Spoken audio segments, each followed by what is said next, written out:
kakainin ng pension lang nila.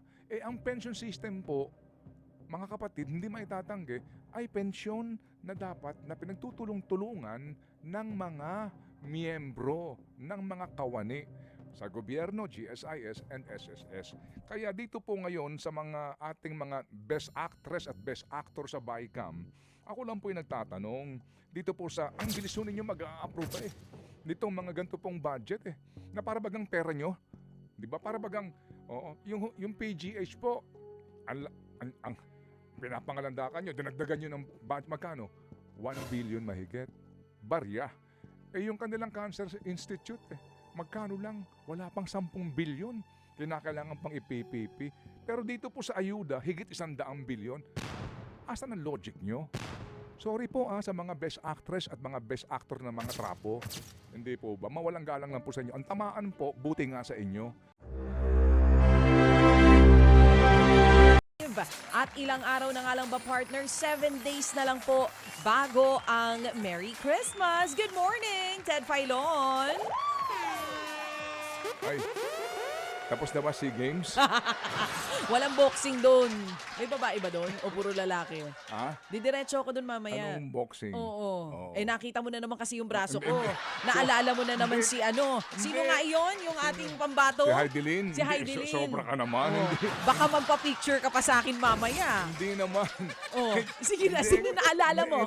Mag-explain ka ngayon. Hindi. Kaya ako nasabi kung tapos na ba ang SEA Games. Kasi kahapon napanood ko yung laban nitong si Mindoro. Naluto tayo doon sa boxing. Di boxing pa rin yung naalala mo. Ha? Mga braso pa ng lalaki yung nakita mo kahapon. Weightlifting. Hindi. Oo, ikaw talaga.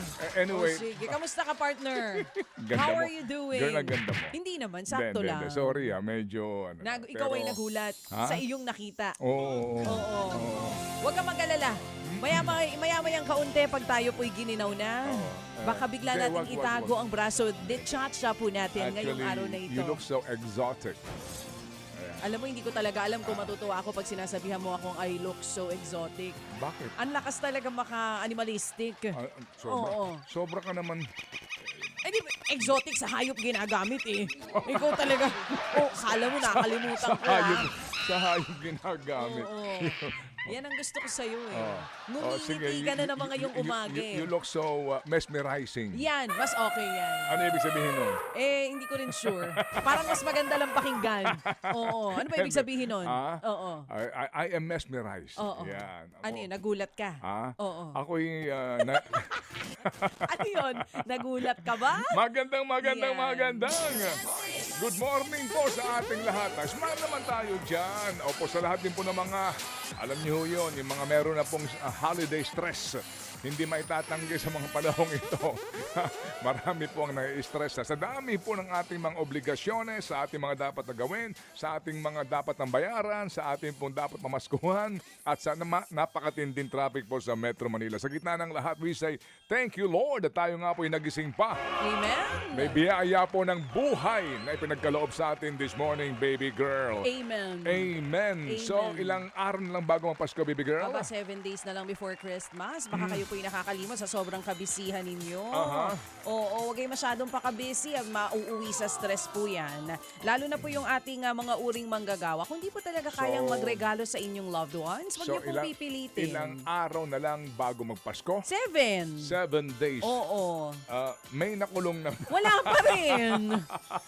Kasi nga sinasabi ni Popoy nung isang araw, sinabi nga kasi ng Pangulo, may makukulong bago magpasko. Nabanggit daw ba kung anong taon? Yung mga dailies muna, andun na, nakakulong na daw po. Pero yung mga sinasabi, mga balyena, yan yung mga malalaking isda. Yung mga butanding. Okay. Walang pag-asa. Wala pang anong balita. Hindi ko sure. Pero baka siguro para, alam mo yun, para paligayahin ang mga taong bayan o ang taong bayan, baka magpakulong ng isa. Baka bukas makalawa daw may aabangan yun tayo. Na nga, may naririnig akong ganun. So ang tanong dyan, kung sakasakali man po, sino yun? Sino ang iaalay? Kumbaga parang parang ritual, may iaalay sila. Ganun. Hindi pwedeng wala Kasi nasabi ng may makukulong malas nyo lang, kumbaga O sige, mamaya po himay natin tong isyong yan na namang ipakukulong daw ho nila kung sino-sino daw ho yan. May mga bali-balita po. Pero yun nga din pong atin dito. Ha? Huwag ho tayo pakasiguro ha, sa Sandigan Bayan. Huwag ho tayo pakakasiguro sa kanila kasi nito hong naging lagi sila naglalabas ng desisyon kapag Friday, no? Mali na naman. Patapos na ho yung linggo para hindi mapag-uusapan. May isang desisyon mga kapatid, ha? Although may dissenting doon, sinasabi nga, anong Arias Doctrine sinasabi ninyo? Hindi ba magtataka ka naman? Oo, inaprubahan nilang dalawa at siya ang final signatory at patapos na sila sa kanila pong term ilang araw na lang. Di ba? Klarong-klarong midnight contract. Aba, ina-acquit nila. Sandali lang kayo talaga. Merry Mali na Christmas naman. sa inyo ha, sa ating mga maestrado. Wala ko binabanggit kung sino. So, Oo. bato-bato sa langit, tamaan Ay, siya na yun. Okay, Kaya sure. mag-iingat yung mga hindi masyado makapangyarihan. Kasi yung kanyang tauhan, mukhang yun lang ang makukulong. Ah. Pero siya acquitted, hindi ba? Parang Depende, dito baka lang sa mag-motion pa yan. Oo. Makaligtaan natin, bukas makalawa, Yun absuelto lang. din. Hindi natin sure Kaya wag yan. ko tayo baka siguro dito ho sa ating mga kagalang-galang na mga maestrado with all due respect. Hold your horses mga kapatid sa ating pong mga nagbibigay ng reaksyon kasi po meron pa ho tayong importante pong panayam na susunod bagamat mamaya po pagkatapos ng lahat ng ating mga panayam na ito, balikan lang po natin tong isyong ito kasi nga alam niyo mga kapatid, hindi ho naman natin itinatanggi yung pangangailangan ng marami hong pamilyang Pilipino ng tulong sa gobyerno. Kaya nga po meron tayong 40s, di ba? Opo, pero meron pong kaisipan din na sandali lang. Opo, ano baga ire? Na para bagang ang bilis ho nilang magbigay ng pera sa gantong mga programa, kung saan po naman lumalabas na dole out. At talaga ho namang, mawalang galang lang po, no? Oo, nakatuon po ito, sinasabi ho nila sa mga umano'y poorest of the poor, para ho magsilbi na ika nga patunay na may ginagawa ang gobyerno. Pero sa pangkalahatan po, sa mga middle income earners at sa iba, hindi maramdaman yung sinasabing progreso na iyan. Kasi nga po ang nangyayari ngayon, puro po paayuda ng paayuda.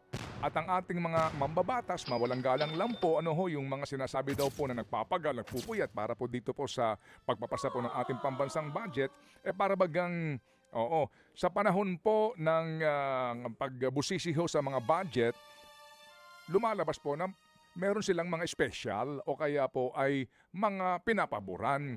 Kasi yung isa sumulat, kinagagalitan. Oo, yung isa sumulat, inaaprubahan agad-agad. Di po ba? Sandali lang po, himayin pa ho natin to at sana nga po, wag ho kayong maha-high blood. Oo. Mukha namang hindi dahil maayos at malumanay ang iyong pag-i-explika. Tsaka ho sa ating pagpapanayam din, ganun po naman talaga.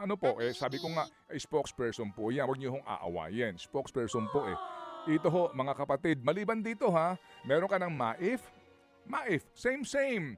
Pwede kang guarantee letter din. Meron ka pang TUPAD. Alright?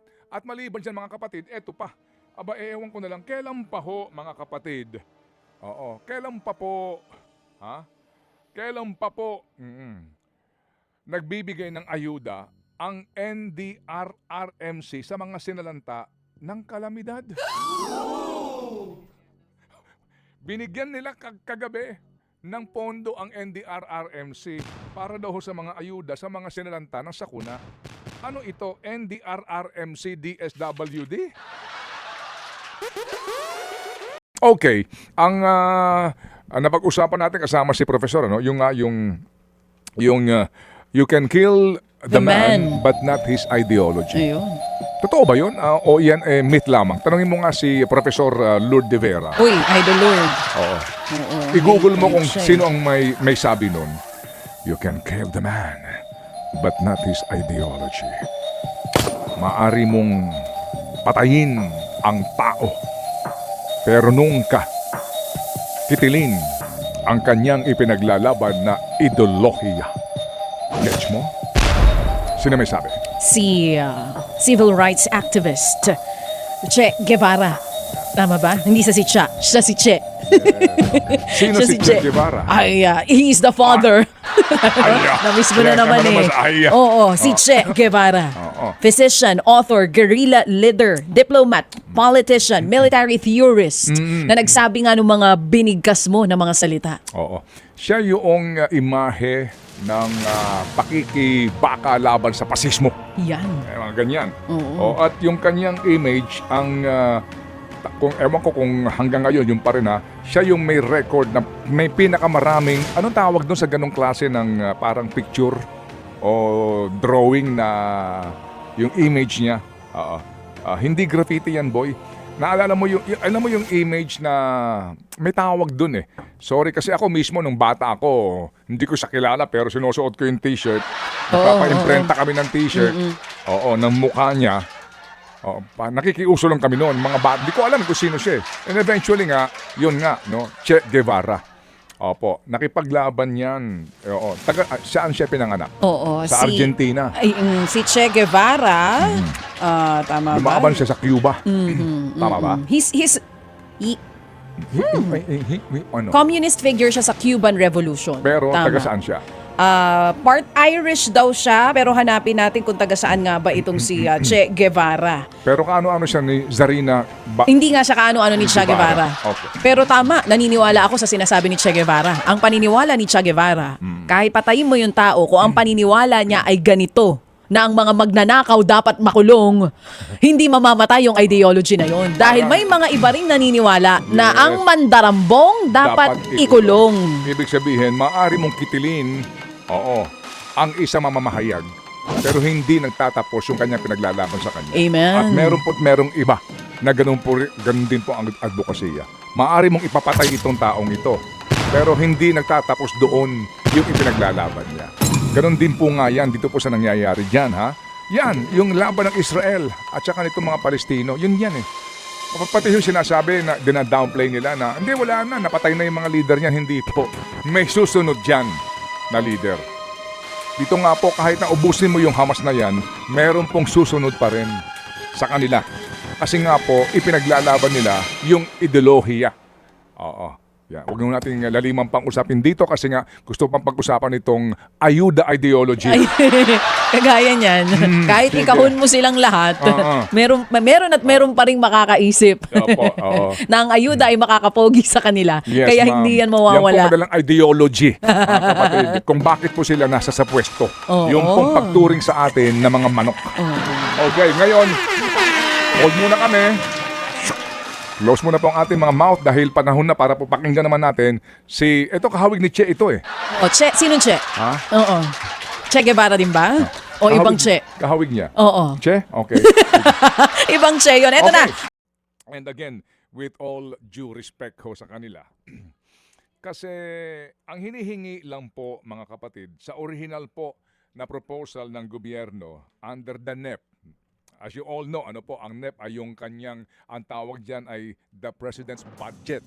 Dumaan yan sa pag-aaral, pagsusuri, bago po humantong sa isang libro na ang tawag po ay NEP.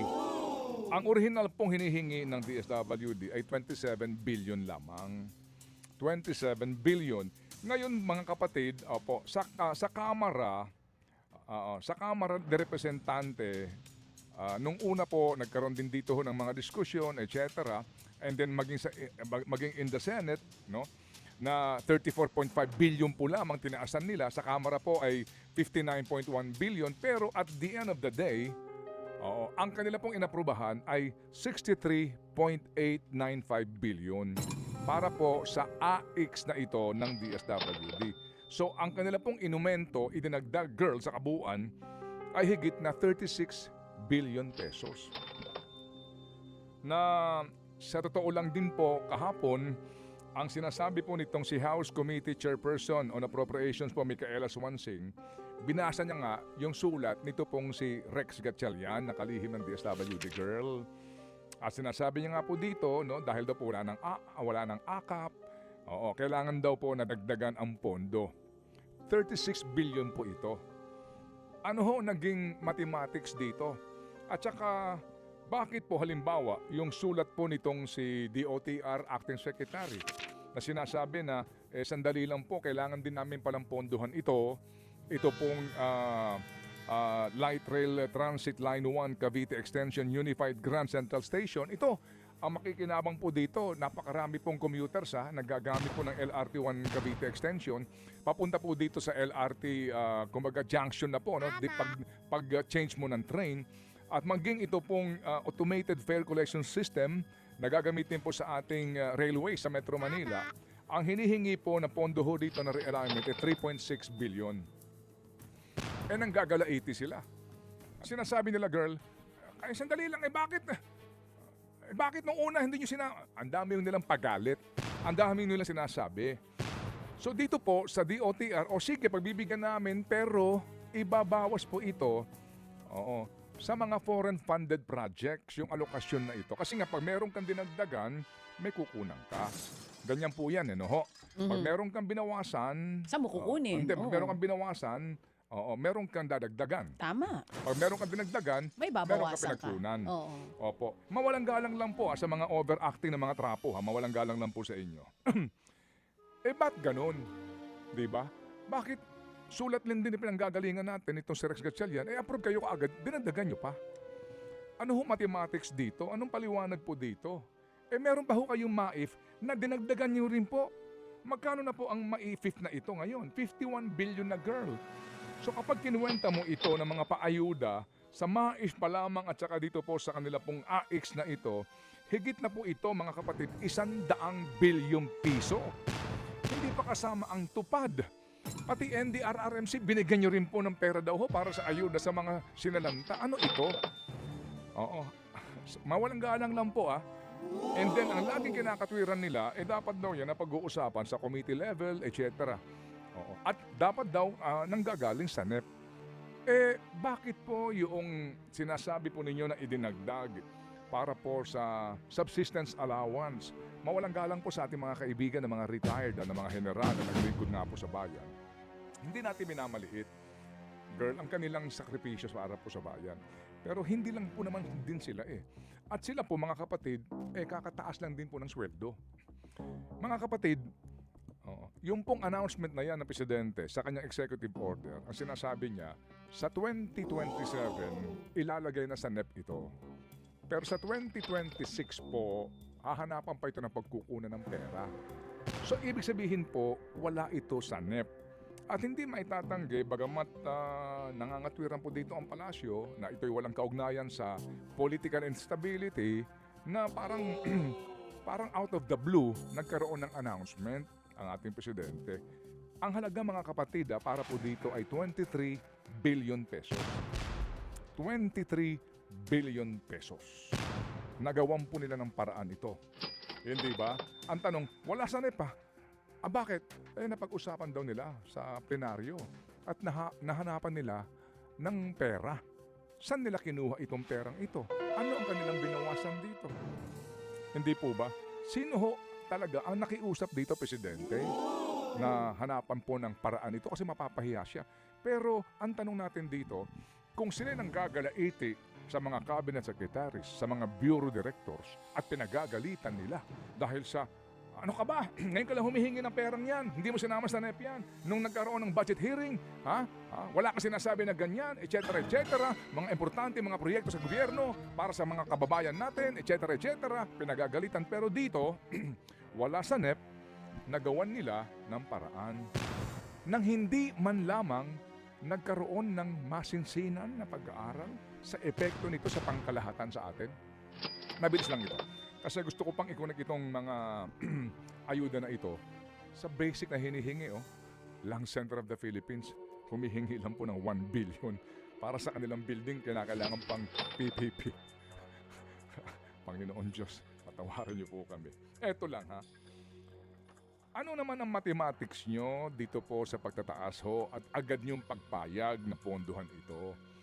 Nang wala man lang pong kaukulampong pag-aaral. Kasi sinasabi na po ng mga nag-aral dito, mismo alam ito ni Mr. Common Sense. Alam din ito ni Ben Jokno. Alam ito ng economic managers. This is not healthy sa ating pong fiscal position in the years to come. Bakit? Mga kapatid, tayo po, ikaw, ako, sa pribado ay miyembro ng SSS. looking forward tayo sa ating retirement. Pero, yung pong pera na siya pong ating matatanggap from our retirement ay hango sa ating contribution bilang mga miyembro. Hindi po ba? Purely yaan pera ng mga miyembro na nag-aambag-ambagan for their retirement benefits. Ang GSIS ganun din. Mga kapatid, dito po sa militar, iba ang setup.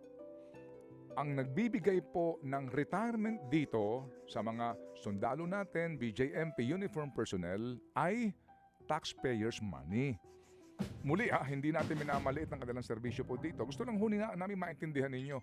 Ibig sabihin, ikaw na taxi driver, ikaw na balot vendor, ikaw na ice cream vendor, taho vendor, ikaw na pangkaraniwang middle class, tayong lahat po na nag-aambag-ambagan sa kaban ng bayan ang siyang nagbabayad ng pensyon ng mga retiradong uniform personnel. Yung pensyon nila nang gagaling sa pambansang budget taon-taon. Nang hindi man lang po sila nagbigay ng kontribusyon. Ang sistiho dito, kapag itinaas mo ang kasalukuyang sweldo ng uniform personnel, automatic tataas din yung indexation ng tinatawag, tataas din ang pensyon ng mga uniformadong kagawad ng ating pong pamahalaan. Noong pong panahon ni Pangulong Duterte na agad niya pong itinaas ang sweldo ng uniform personnel, agad-agad mga kapatid, nagresulta ito sa utang ng gobyerno na hindi mabayaran na 34.2 billion pesos. 34 billion. Opo. Noong December 31, dito ho nagdaang taon, ang ibinayad po natin sa arrears na ito ay 29.5 billion. Mga kapatid, no? Opo. Ngayon pong 2023 lamang, ang kabuang budget for pensyon ng uniform personnel ay 139.51 billion na. Sa pagtansya po ng ating mga economic managers actually, pagsapit po ng 2040, kasi po 2028 na, so in a few years to come, mamanahin po ng susunod na administrasyon at henerasyon ang aabot sa 1.4 trillion pesos na pensyon ng mga uniform personnel. Ibig sabihin, pag nagkaroon ka na ng budget, mga kapatid, na aabot siguro sa 10 trilyon, yung higit pong 1 trilyon dyan, pang pensyon pa lang nila. So ang tanong nga dito, hindi ho ba't meron ng pang ipinapanukala na magkaroon ng disenyo ng transition na sabi ho ng mga nagkonsulta dito, sumasang-ayon po naman ng mga kasalukuyan po nakapwesto kasi ang kanilang worry baka daw po, etc. etc. Pero to be more realistic about it, hindi po ba, hindi maaari na aakuin ng lahat ng taxpayers ang pensyon nila. Otherwise, mga kapatid, darating ang araw, ang budget natin kakainin ng pension lang nila. Ang pension system po, mga kapatid, hindi maitatanggi, ay pensyon na dapat na pinagtutulong-tulungan ng mga miyembro, ng mga kawani sa gobyerno, GSIS and SSS. Kaya dito po ngayon sa mga ating mga best actress at best actor sa BICAM, ako lang po yung nagtatanong, dito po sa, ang bilis ho ninyo mag-a-approve ditong mga ganito pong budget na para bagang pera nyo. Di ba? Para bagang, yung PGH po, ang pinapangalandakan nyo, dinagdagan nyo ng budget, magkano? 1 billion mahigit. Barya. Yung kanilang Cancer Institute, magkano lang? Wala pang 10 bilyon. Kinakailangan pang ipipipi. Pero dito po sa ayuda, higit 100 bilyon. Asan ang logic nyo? Sorry po sa mga best actress at mga best actor na mga trapo. Hindi po ba? Mawalang galang lang po sa inyo. Ang tamaan po, buti nga sa inyo. Hindi po ba? Ang pakiramdam po lamang namin dito, na para bagang sa amin lang po, para bagang kapag gusto ho ninyo, laging may paraan. Kapag po ayaw ninyo, kayo'y naggagalit-galitan. So please, think about it. True FM. Mga kapatid, sa oras nga po na 9:42, mamaya ulit ang ating birahe, no? Grabe, tumatak